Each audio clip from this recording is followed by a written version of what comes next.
পৰা উঠিছে কিহত উঠিছে গোটেই কথাকেইটা কওক মই দেৰগাঁও সমষ্টি 9 নং কাকডোঙা জিলা পৰিষদৰ পৰা মই প্ৰাৰ্থিত কেনেকুৱা আশা লৈ পেলাই আহিছে আশাটো মই 100%। বিজেপি মিত্ৰজোঁটক হটাব পাৰিবনে যে তেওঁলোক শক্তিশালী আচলতে নিৰ্ভৰ কৰে সেই প্ৰাৰ্থীজনৰ কৰ্মৰ ওপৰত ভৱিষ্যতে অতীতত কৰি অহা কৰ্মৰ ওপৰত নিৰ্ভৰ কৰে যদি মই অতীতত ভাল কাম কৰি থৈছোঁ ৰাইজে যদি বুজি পায় যদি ৰাইজৰ কাৰণে মোৰ প্ৰয়োজন ৰাইজে নিশ্চয় মোক চিলেকশ্যন কৰিব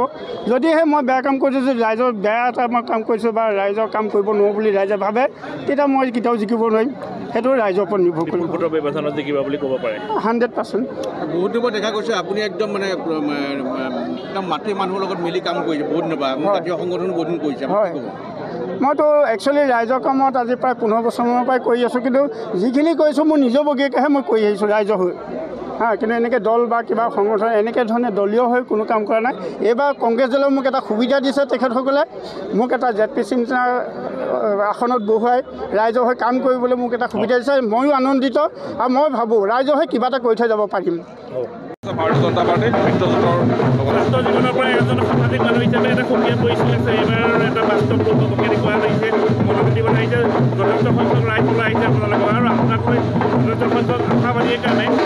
আগৰ পৰা এটা সুকীয়া পৰিচয় আছে আপোনাৰ আজি পৰিচয় নহয় কিন্তু ভগৱানৰ আশীৰ্বাদ ৰাইজৰ মৰম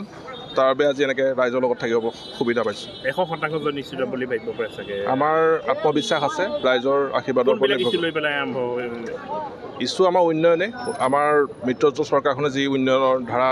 ৰাখিছে বৰ্তমান সময়খিনিত সেই উন্নয়নৰ ধাৰা অব্যাহত ৰখাটোৱে আমাৰ কৰ্তব্য আৰু সেইটো হিচাপতে কাম আগবঢ়াই যাম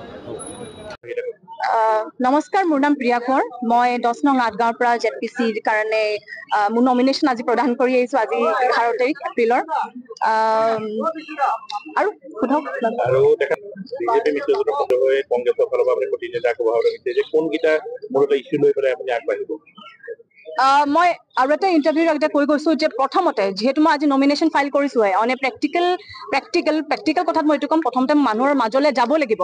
মানুহ যদিও মোৰ এটা অপিনিয়ন অলৰেডি আছে আই ডু নট ৱান্ট টু এতিয়া মই শ্বেয়াৰ কৰিব বিচৰা নাই প্ৰথমতে মই মানুহৰ মাজলৈ যাম মানুহৰ কথাখিনি শুনি পেলাই তেখেতৰ অপিনিয়নছখিনি জনাৰ পিছত এটা মই মতামত যেতিয়া মোৰ আহি যাব তেতিয়া মই মানুহৰ মাজত এইটো ক'ম যে এইখিনি চেঞ্জেছ কিছুমান আনিব লগা আছে মই কিছুমান আশা তেখেতক দিব পাৰিম